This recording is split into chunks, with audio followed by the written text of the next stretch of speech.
morning everyone.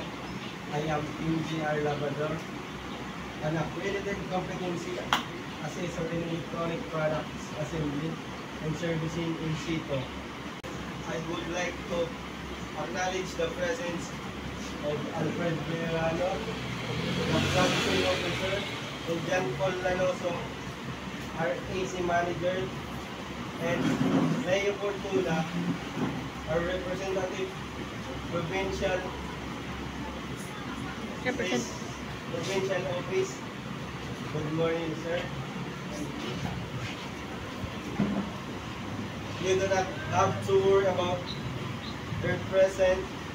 She is here to oversee the conduct of competency assessment and to check if the conduct is in accordance with the prescribed competency assessment methodologies and procedures.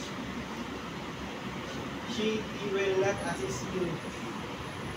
Before we proceed, may inform you that we are being recorded and live stream from the CCTV camera in the TESDA Albay Provincial Office and TESDA Regional Office.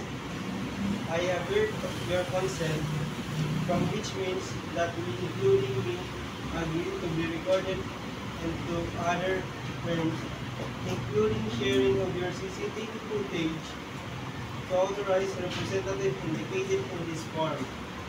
Also, I have with me your application for self-assessment guides. These are proofs that you are willing and willing to undergo the assessment.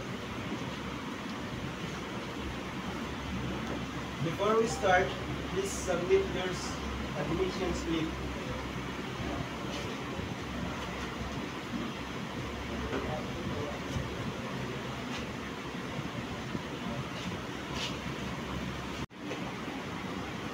As I call your name, please acknowledge by raising your hand and sign the attendance sheet.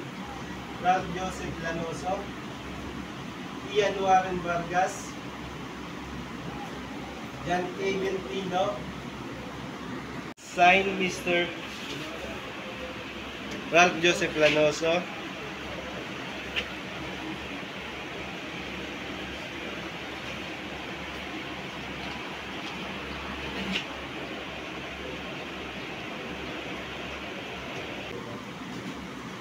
I have here with me your application form and self-assessment guide.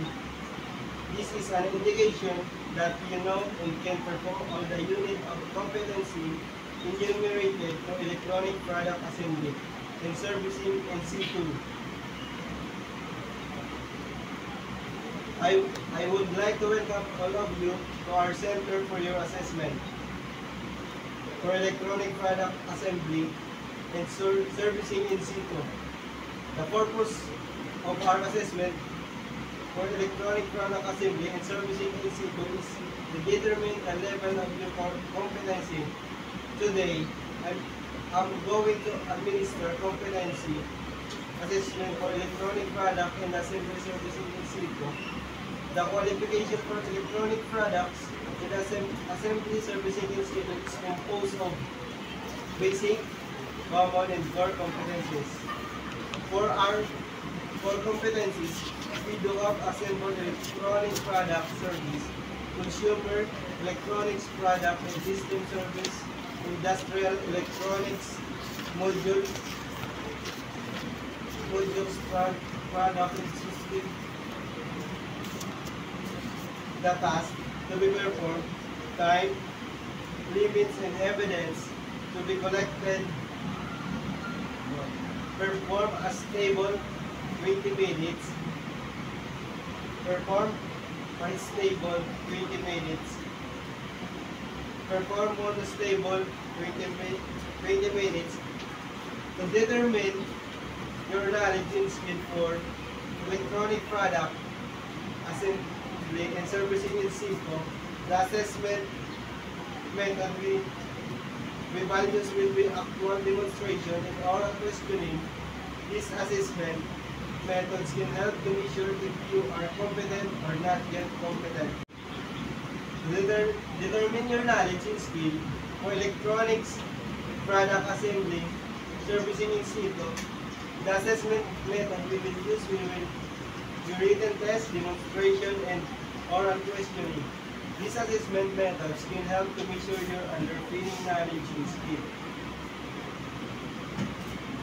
For your personal needs, the laboratory is located at the end of the hallway, and you can also take your meal at our canteen.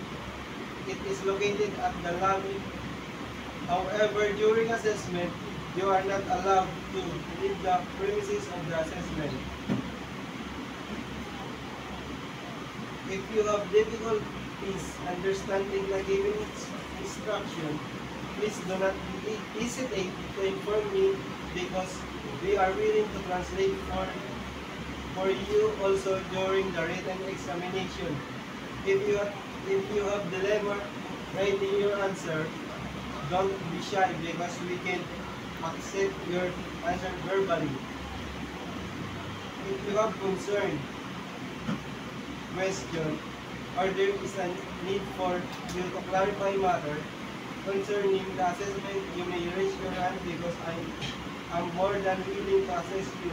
But once the assessment has started, please refrain from asking questions if it is no longer allowed in the same taken during the assessment.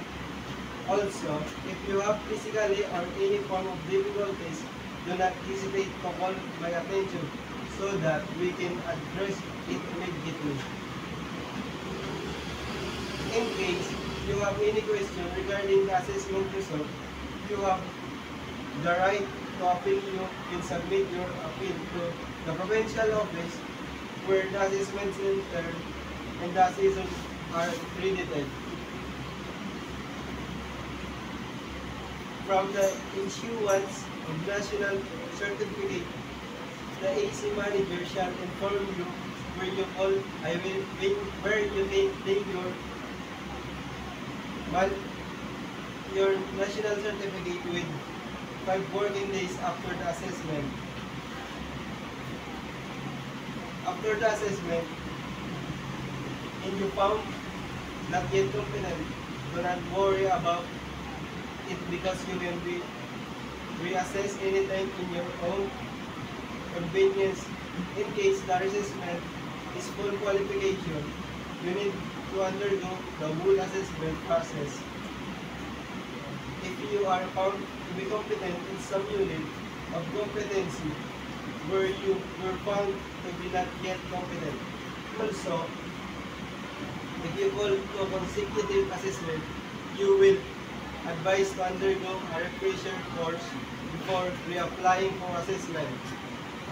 During the actual assessment, please observe safety as you perform the different tasks. Make sure to check on your electrical equipment before plugging it. Avoid pulling the cord as you unplug the equipment.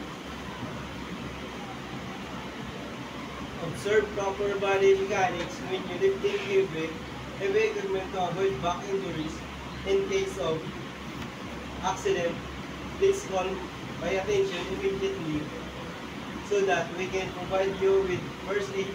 And should the need arise, our first aid cabinet is located on the right side of the laundry workshop.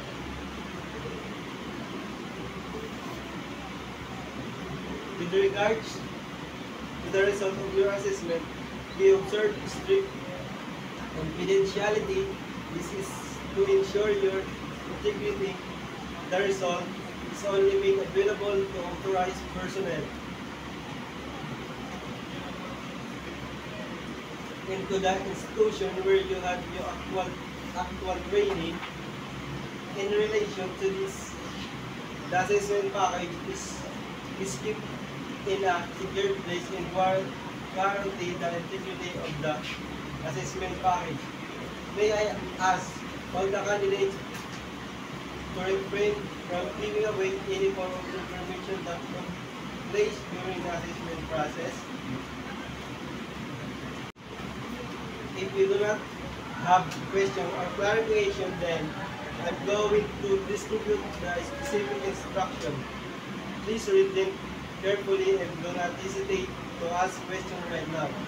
I may be able to translate from English to your local dialect.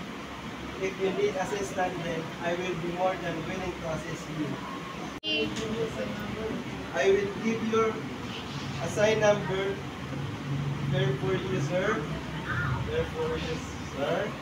Therefore, you, sir.